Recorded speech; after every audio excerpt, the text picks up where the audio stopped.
Hi there and welcome to the 21st row of the Get Fit by Rowing series. Now today it's just going to be that simple low intensity row again, okay? So we're looking at 20 strokes a minute around about 2k plus 20 pace, which is around about 5 out of 10 from an effort point of view, and for that zone, for heart rate zone thing, then you're at zone 2, okay? So between 60 and 70% of your maximum heart rate. Now it's 35 minutes worth of rowing we're doing today, and I've picked 35 for a reason, because if you want to do 17 and then take a minute to have a quick drink or whatever, and then continue the next 17, then please do, but hopefully you've got the fitness and stuff in you that you can manage the whole 35. Right, so we have to get into our 4-minute warm-up anyway, even though it's a low intensity workout today, and that means you have to set up your machine first. And on the concept 2, that means doing your drag factor, set that to where you want it to be. If you don't know where you want to set your drag factor, just set your lever between 4 and 5, and then watch the video I have here on the YouTube channel. That's a very loud plane, isn't it? Which will give you some indication about where you might want to set it and how you actually set drag factor rather than the lever. If you're on a non-concept 2, just set the resistance so you get a nice feel from the stroke, but you don't have to heave against it, right? Next up, if you're able to, please set your monitor to eye height so you're not looking up, not looking down, both of which can mess with your posture. And finally, set your foot straps so that as you come forwards to the front of the machine, you have your shins in a vertical position. If you're set too high, it can be a bit tough to get there. Set too low, you can go scooting straight past. And that just causes power leaks and potential injury, but it's more about power. Right, so we're going to do this. I've been describing this basically as though you're standing up from a squat, just holding like a couple of shopping bags or something. That's just the amount of power I want you to put in for the first minute, and then we'll increase a tiny bit as we get through this warm up. And then, okay, so I totally forgot how to speak at the end of that. So we get ready into the warm up in 3, 2, 1, let's go. Now it's an evening row today, so the sun is, well, sun's still out, but it's getting a little bit cooler. So I don't have my sunglasses on. So if I end up looking at you like Popeye half the time with one eye closed, it's because it's actually still a bit too bright. So remember, the first minute of these warm-ups is where you really want to just let your body open up, ease into it, get your body moving. I've been sitting at my desk all day, well, standing and sitting, but I've not really been moving much. So I'm using this warm-up just to get that feeling of my back opening up as I tilt forwards into the front of the machine, and then swing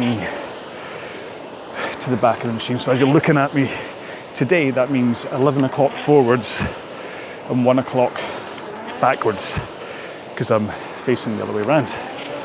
Get to see the left-hand side of my face today. So we're just over a minute in. Add a bit more of a push from your feet, take the intensity up to really kind of round about where we'll do today's row.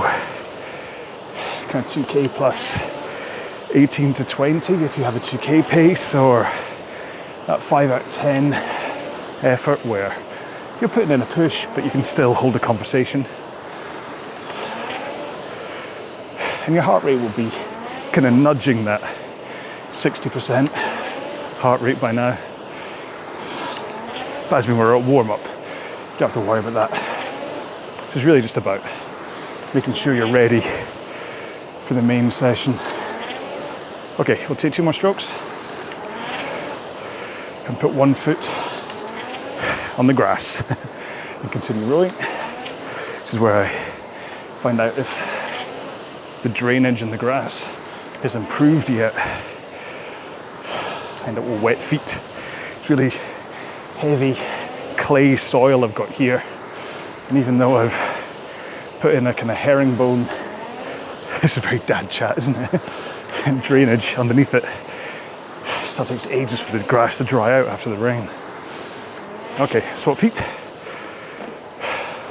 The point of this single leg work is just to help again with your flexibility, coming into the front of the machine, getting into a point where your shin is vertical. It also means you can control it, so you can actually keep an eye on it and make sure you're only going to vertical. Because if you go past vertical, you just risk power leaks and things. 1 more here. Both legs in, keep those legs straight, roll with your back and arms. So swing over your back, pull in your arms, then out with your arms, rock forwards over your back again. Really is so important you get that sequencing that way round. Back, arms, arms, back, back, arms, arms, back. And that you then feed that into your main stroke as well. One more here. Roll to the front, straight arms, forwards tilt, and just push out with your legs. Don't worry about power. What I want you to think about more here is how long you can push out with your legs before your back recoils. And certainly, I want you to keep those arms straight the whole time. Okay, so nice and straight. Your arm should never pull in on this part of the drill. One more here.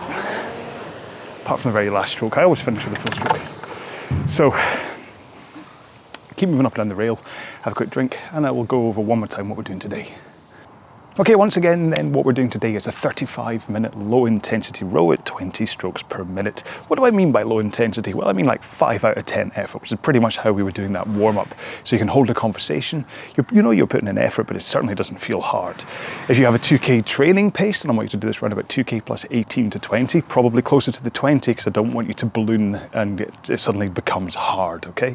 And then from a heart rate training zone point of view, then you're in that zone 2, 60 to 70% of your maximum heart rate, and I really don't want you to get above that 70%. Keep it low in order to get the benefits of this workout. All right, so I'm gonna have one last quick drink before we get into the session.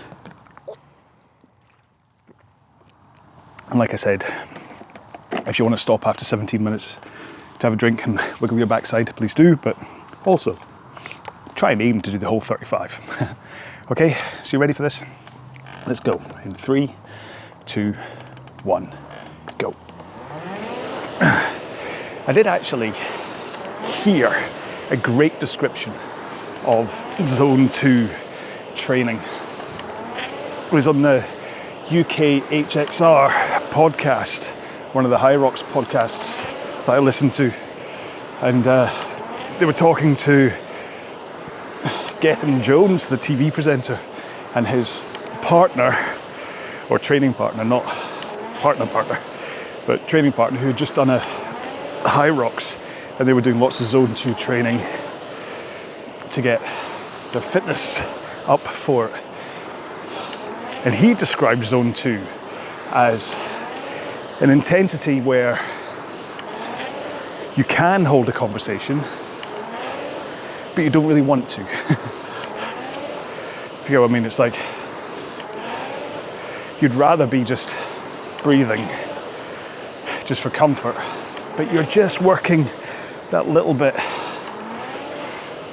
so that when you are talking, you're kind of, it is increasing how out of breath you are, and you need to wait every now and then and let the other person speak in order to catch your breath. Which is why I think I should start doing these with a partner. Just do them as me and someone else. I've been thinking about that. I keep on thinking about trying to rope the kids in and make a row along with them, especially now that I've got this Concept 2 and a water rower. It means I can do them, but kids being kids, they don't want to. Or I have to pay them loads of money to do it. Although that said, I mean, I'm pretty protective of them, although they will pop up from time to time. I try and make sure and protect them from anything that could be held against them by their friends. It's one thing that their friends will load up these videos and laugh at me, but I don't want them to, it's downside with the online world, isn't it? You have to be so careful. Always think, what if? I think that's one of the things that happens as you get old anyway. Everything you do, you start to think, what if? When you're young, you're indestructible. Nothing is ever going to get to you. But then, as you grow up, get more responsibilities, and certainly when you have kids, what if starts to creep in. And not just for you, but also for your family. What if somebody found a video and started mocking and just... Internet's a wonderful place. It can also be very destructive. I posted a very innocent question today on a Facebook group, a flight sim Facebook group, because I really like, by the way, I'm sorry, after the big deep dive I did on row 19, was it, where I spent 20 minutes just talking about technique, I decided today to not really talk technique as much. I mean, make sure and keep those arms straight, forward tilt, push with the legs, but today will be a technique light chat. But yeah, so I like when I have a spare, like I have spare time. If I have a spare half hour or something, I really like firing up the Microsoft Flight Simulator. Stick on my little virtual VR headset, climb into a pretend Cessna 172 and then fly somewhere. I've said before, if I had the chance to do all this again, I think I'd probably train as a pilot. I'd love to. Yeah, don't know if I'm quite pilot material, or maybe a little bit too easily distracted, but maybe that's just a combination of all my time on this planet. Maybe if I'd trained to be a pilot from 18, I would be a steely-eyed focus machine. What am I talking about? Oh yeah. So,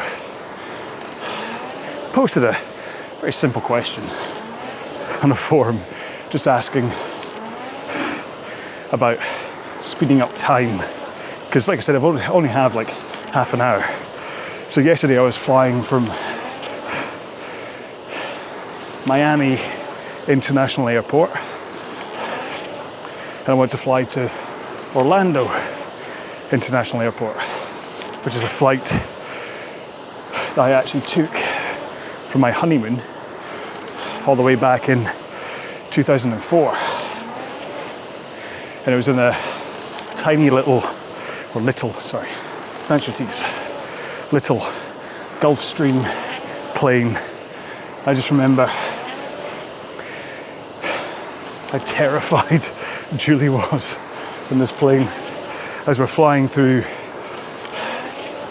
big storm clouds, it being beginning of June. It was firmly stormy season, and so we're flying through these big fluffy storm clouds, and the plane's properly kind of making all the noises you'd expect of a plane that's going up and down, affected by the wind. And at the end of it,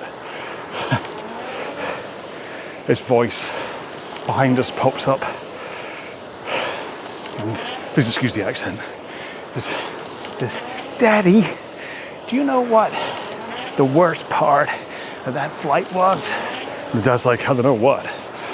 And the child just goes, "All of it." Anyway, so I wanted to fly the same route yesterday, just because I remember, strangely, I got fond memories of that flight. I loved it. Julie hated it. That's not why I loved it. It wasn't because she hated it. And so I had half an hour, but it's 170 nautical miles. And the little Cessna I was flying in, I think was only at 140 knots max. So I knew I was going to run out of time to take off and land if I did it in real time. But you can speed up the sim. I know, listen, I know this isn't a very exciting story, but hopefully you're engaged enough. So you can make it go faster, time runs quicker. But I didn't quite know, there's no way really to know when that time, if I hit the button enough, when it just went back to normal time.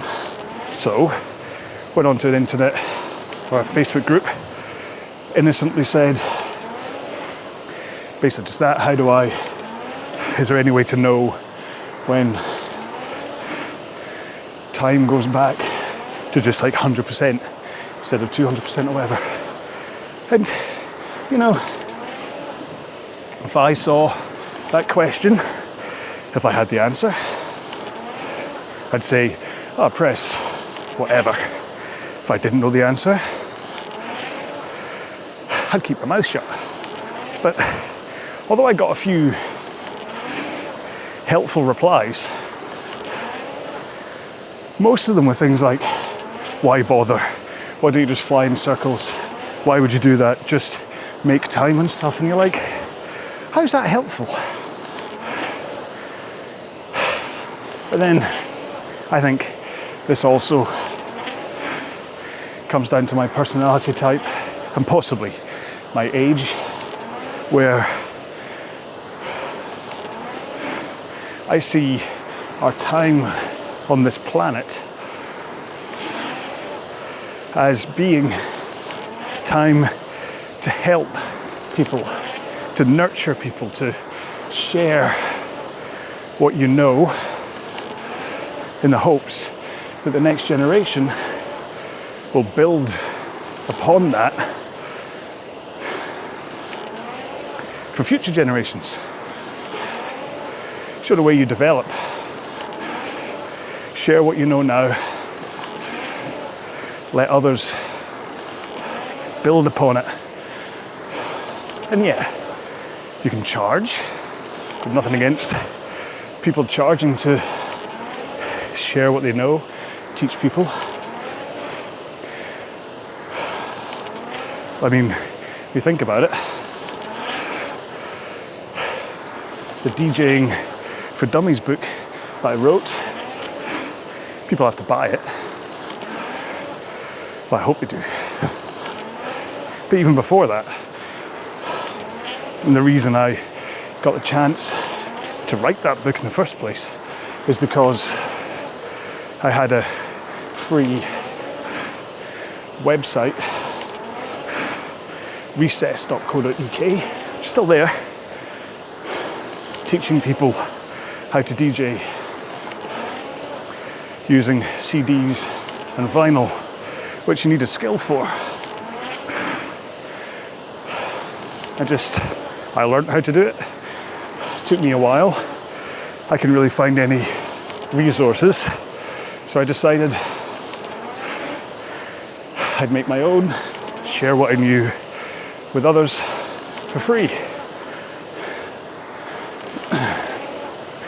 And then brings us right back to rowing, where I got to a point where, having been the top dog for my age and weight, and then suddenly, with one flick of a sharpened meat knife, literally cut my chances at ever being there again, I thought, well, what can I do? I know, I'll pass on what I've learned. So I made sure to continue learning, took a proper instructor's course, which ironically, for as much as I do joke about him being a competitor and stuff, my Concept 2 certification is from Dark Horse, so which I do think is quite amusing. But anyway, so continued learning so that I felt I could teach, and then here we are. I make these plans and videos totally for free. You don't have to pay, or sorry, you don't have to pay a penny in order to load these up on YouTube or go to the website and read what the sessions are and the plan. It's all there for free. And yeah, if you want to donate on the Patreon page, that'd be very nice, thank you. Or PayPal, again, thank you. But I'll never actually say, I'll never say that. I'll never say in order to access my content, you have to pay. It does get a bit muddy when you start talking about third-party apps like Kinomap and ErgZone that you have to pay a subscription for in order to access the RowAlong stuff, but that doesn't go to me. That goes to them. But anyway, so yeah, my point is, I am of a mindset where I just want to help people.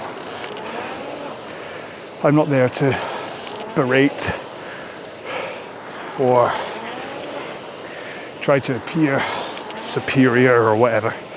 I just want to help. It's like the Metallica documentary where they're all having an argument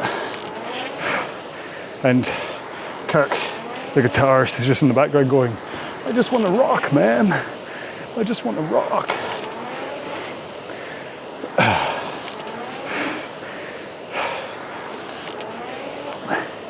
But then there must be, people must just get off on being irritating. I do find that fascinating. People with a temperament who are angry or irritable or irritating, those who enjoy winding people up. I do find it fascinating that you can get into that kind of a mind place. Now, that was perfectly timed. I don't think he started his lawnmower just to irritate me, but would it be funny if he did? If the neighbour was like, that guy's out rowing again. I'm going to ruin his shoot. The dog didn't stop him. The hammering didn't stop him. So I'm going to start mowing my lawn. Little does he know how much I love the sound of a lawnmower and the smell of cut grass. In fact, can you see my stripes? Cut the grass freshly yesterday ahead of doing today's row outside. Not entirely sure whether the stripes show up on camera or not, but I did. So I have breezed past the 17-minute point because I didn't want to trigger you by saying, "Oh, you don't want to mow over a stone, big guy." Yeah, like if I said we're 17 minutes in, you can stop and have a drink, chances are you would have.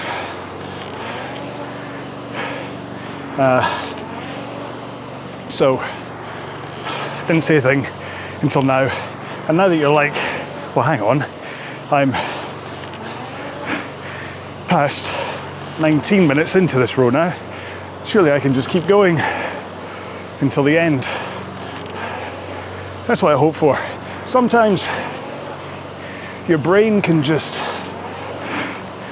be your worst enemy. It's too busy thinking about comfort, about when you can get a rest, when you can stop, when you can ease off. And really, once you understand that your brain just is always looking for an easy ride deep down, and once you grapple control, I'm guessing it must be id rather than ego. I don't know. Shouldn't even have gone there. Don't know what I'm on about. But yeah, once you take control and say, no, I don't need to stop, you'll find you can manage things that you never really thought you could. It's like fasting. It's like skipping breakfast. If you have had breakfast right after you wake up every day for pretty much your whole life, the concept of one day waking up and saying, no, I'm not going to have breakfast today, I'm going to wait and not eat anything until lunch, to the rhythm of your brain is just alien. Your kind of circadian rhythm, how your body, your brain operates, is on like a metronomic schedule where you wake up, you have breakfast, spend a few hours, and then your stomach starts to ring the dinner bell because your brain is releasing hormones telling you that it's 1 o'clock and it's time to be hungry. But don't know if you've ever been in the kind of job or been out somewhere where you've had to push past that kind of 1 o'clock dinner bell that happens in your stomach. And what you find is after only about 5 minutes, that urge to eat subsides because the hormones your brain is releasing stop. And then you just move on with your day. And then obviously eventually you do need to eat, but what I'm saying is that if you let that kind of subconscious side of your brain control what you're doing, it can sometimes get in the way of what you can actually achieve. like waiting until 2 o'clock to have your lunch, or rowing for 35 minutes non-stop, or holding a pace for a certain amount of time. And that last one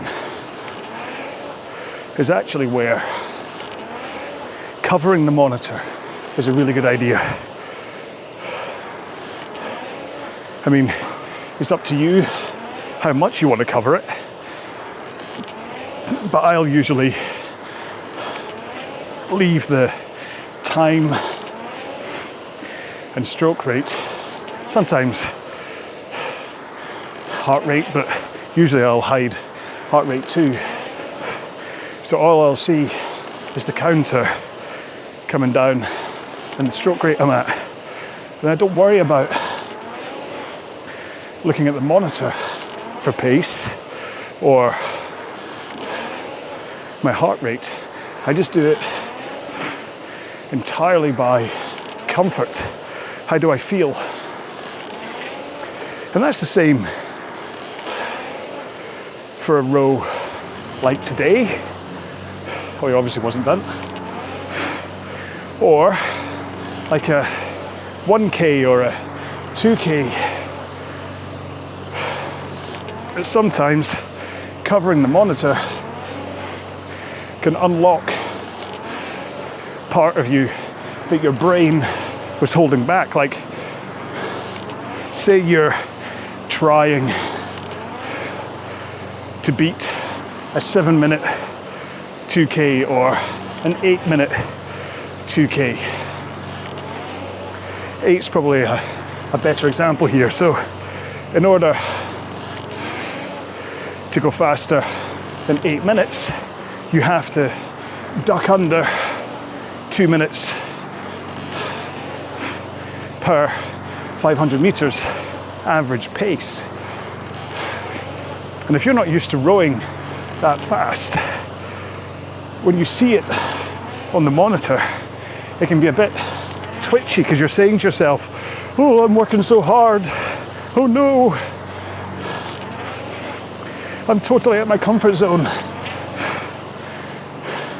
And in the same way, if you're meant to be rowing at 2 minutes pace, and for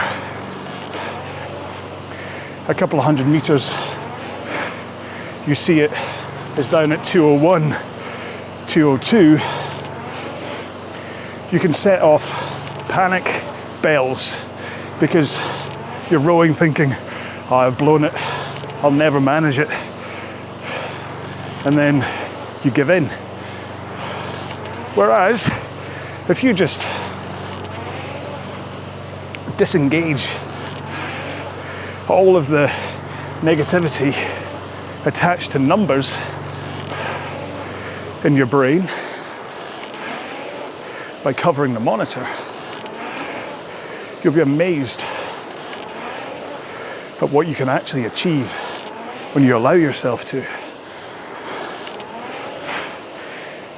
You're a lot stronger mentally than you give yourself credit for. And so what you need to do is match your mental strength to your physical strength. And that's where you can suddenly play this kind of leapfrog game where when your mind is stronger, you can push your body to do more. And when your body is stronger, you can push your mind to accept that you can do more. How on earth did we get from me writing DJing for Dummies to a big long chat about mental strength? See, I'll start getting emails now saying, can you go back to technique, please? I did get actually a really nice email today from Bill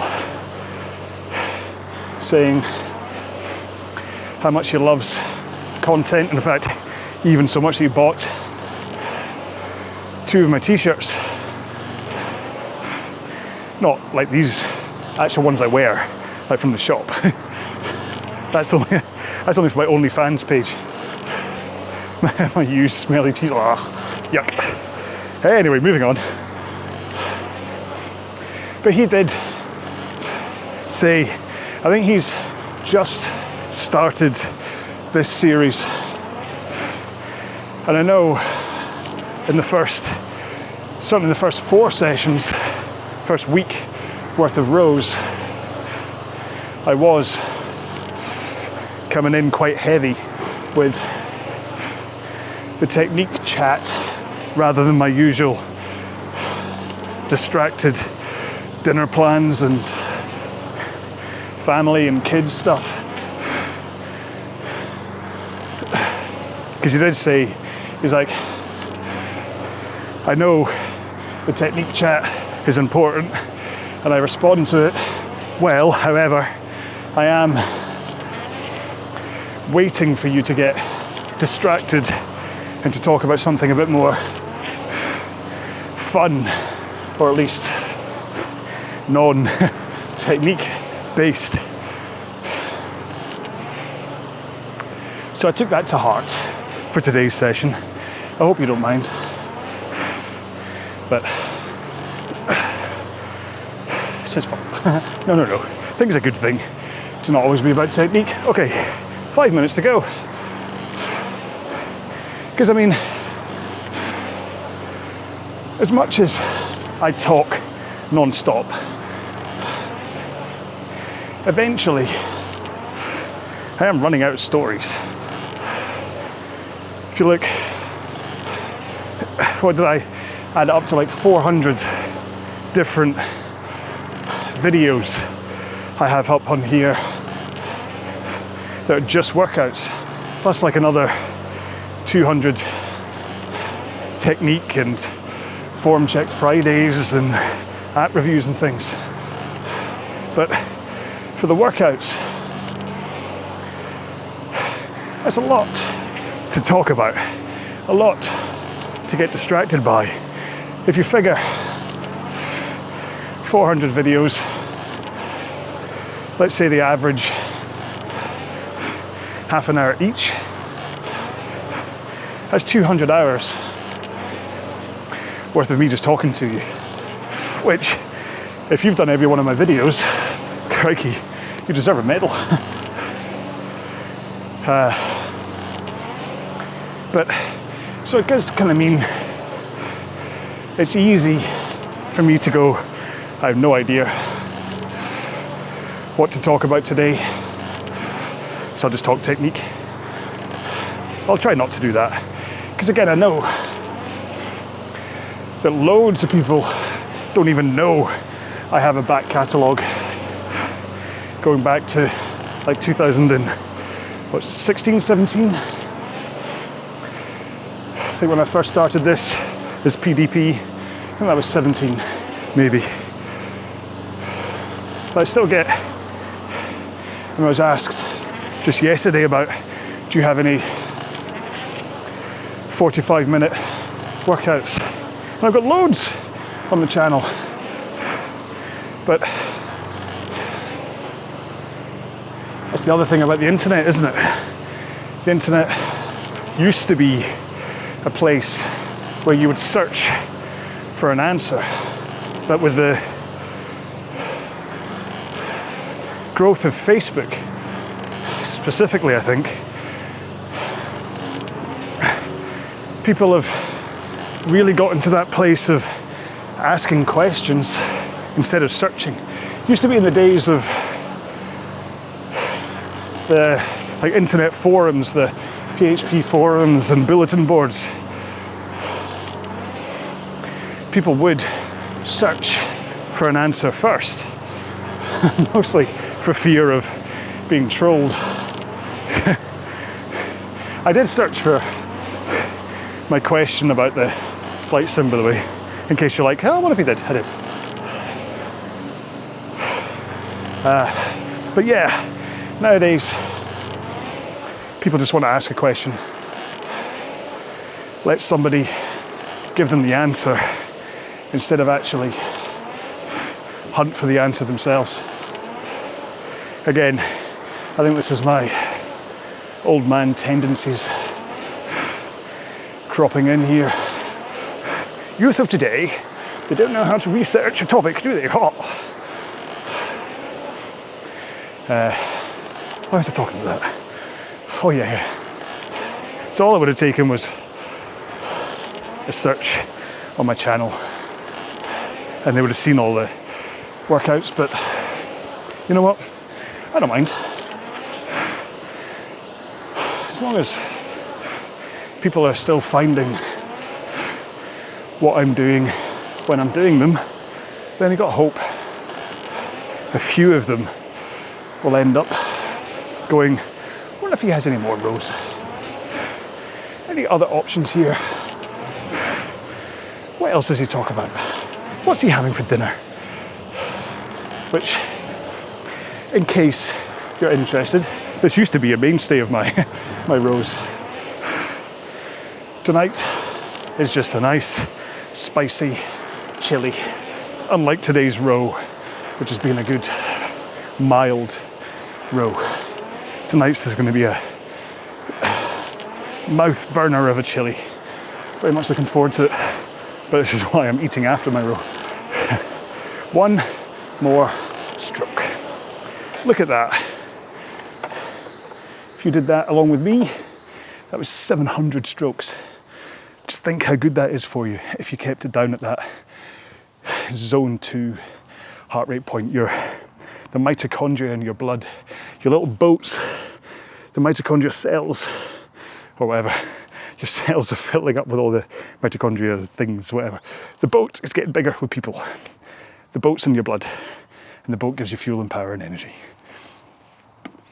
Me, John, me do science, good. Right, let's get into a 2-minute cool down.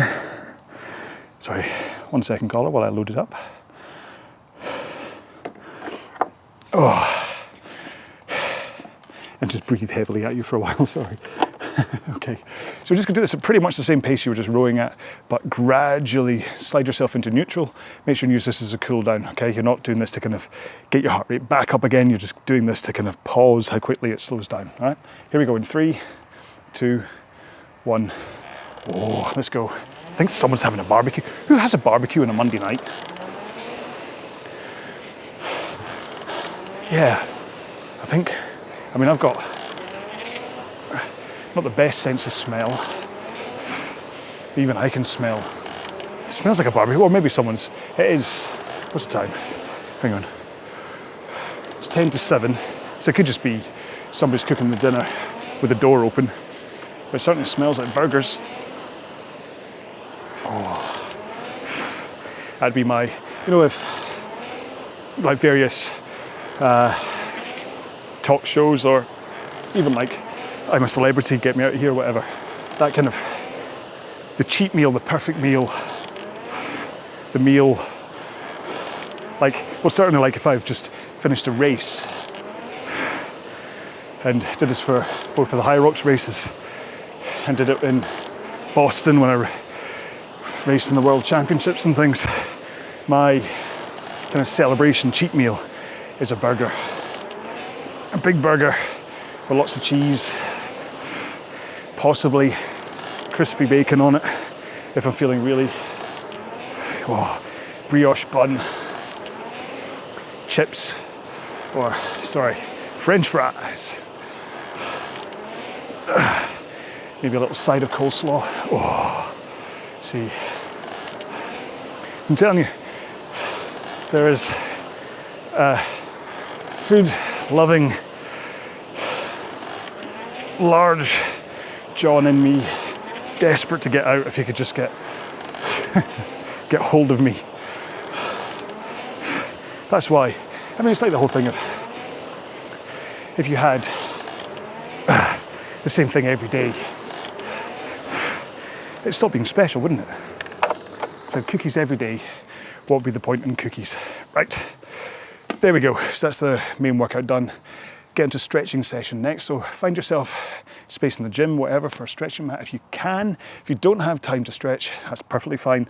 Just try and stretch your quads, your hamstrings, and your glutes if you get a chance, because I don't want them to cramp up. But don't do it in the shower, because I don't want you to slip and fall. That would be bad. Or, so hopefully find your stretching point if you, I messed up my lines already. And you can join Stretchy John, hi, and he'll take you through stretching on your mat, or I will take you through stretching on the machine, right? So put your feet back into the straps, legs nice and straight. Don't lock your knees, but make sure your legs are straight. It's kind of a fine line between lock and not. Hands in the air, and then fold forwards, just hinge forward, okay? So you're basically bringing your chest down towards your legs. You're not curling your lower back, you're not rounding your upper back. And you're certainly not grabbing onto your ankles or your toes and pulling yourself forwards, because therein lies injury if you do that, okay?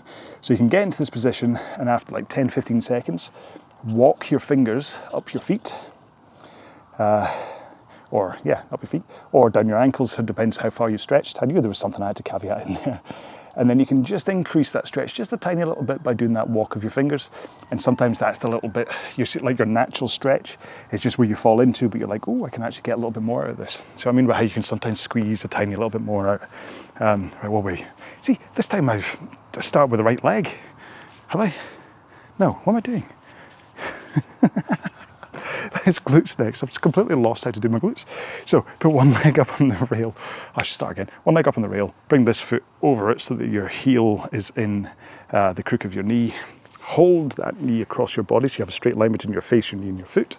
And then rotate round. I hold onto the back of the machine to steady myself so I don't fall off. But also it does give me a chance to kind of ground that rotation round into something. And that's how I get it down here into my glutes. Nice little stretch. Okay, because even though today wasn't a fast row, you did do 700 strokes if you were rowing along with me the whole time. And so that's quite a lot of power that if you're doing it properly by pushing with your legs, it's your glutes that's generating a lot of that power. So this is why we're stretching, and especially those glutes. Excuse me while I turn away from you. You can admire my lovely pink, I'm sorry, I was about to say pink bush, and there's a 12-year-old boy inside me that's giggling now, sorry. I still maintain I'm like a 12-year-old trapped in a late 40-year-old body. Yeah, so just make sure and stretch your other glute and don't think about what I just said. Honestly, I'm a tribunal waiting to happen sometimes. All right, let's move on to quads. So stand up next to your machine, or stand up if you're on a stretching mat. I rest one hand on the monitor to steady myself, and then flick the other foot up behind you so that your heel touches your backside. And then just kind of put enough of a pull into that heel into your backside so you feel that stretch down your quads. Now I do hold on to the upper part of my foot here rather than the toes, because if you hold on to your toes and do this, you can really hyper stretch the tendons down the front of your feet and up through your shins, and again, therein lies injury. Swap legs. Ugh. I really shouldn't have to hold on to the monitor when I do this, but my balance is rotten sometimes. It's not that bad today actually, even though I'm standing on, see, literally I just said it's not that bad and I almost fell over. You do wonder, don't you? And now I'm all wobbly. I'd make a great ballerina, wouldn't I? See me in Swan Lake. Right, okay. I'm not on the decking today, so I don't have to worry about hurting my knees, my poorly little knees. Right, okay, so hip flexor, sorry, just that pause was me trying to work out what leg to stretch. I'm going to fall over here, what's wrong with me? Put one foot in front of you with your knee above it, put your other foot behind you with the knee in front of it, obviously. You've got 90-degree angles on both, okay? Have a nice, good posture, okay? Tense the glute that has the knee on the ground, tense your stomach muscles, and then tilt slightly back with that good posture, lean back very slightly, okay?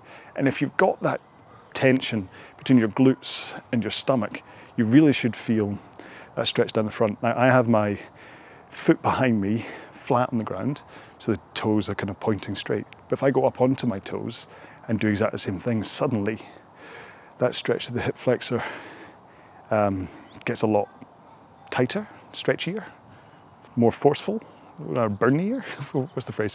Yeah, but just really try and find that position. And remember, it's up here in the hip flexor, okay? If it starts to go down to your quad, you're not doing it right. That's not the point of the stretch. You just did your quads. You don't need to do them again. Swap legs. Oh, do exactly the same thing again. And the activation of your glutes and your stomach muscles really does make a difference here. So this is the kind of stretch that you can just kind of go through the motions of. You can kind of just phone it in and go, oh, honestly, I'm stretching my hip flexors. But then you suddenly realize that once you tense your glutes, you go, oh man. Or you kind of get into that good posture and tilt back. And again, you can do this one going forwards instead of going backwards. But the physio I went to see a few weeks ago said, no, do it backwards. So paid money for that, so I'm going to do what he said. I think when you pay an expert for something, you listen to them. That brings in a flaw in what I'm doing, but shh, don't tell them. So let's do forearms and wrists next. Hands in front of your face, push them together, bring them down in front of your body so that your wrists and forearms are perpendicular to your grass or your stretching mat or whatever. And as you're pushing your hands together, you should really find that down here, your wrists and forearms gets a nice stretch, which, for today's row, shouldn't really take in that much of a beating into your forearms, but certainly for one of the tougher rows, you can get that little cramp feeling into your forearms. If I do a 1K row, that's where I really find that I start to cramp up in my forearms.